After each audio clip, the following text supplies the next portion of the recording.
ஜன்னல் வழி நாள்தோறும் மின்னல் ஒன்று கை காட்டும் அம்மம்மா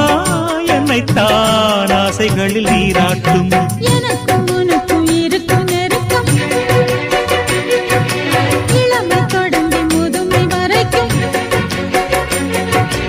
இரவும் பகலும் உறவை வளர்க்கும் இடையில் இருக்கும் தடையை தகர்க்கும்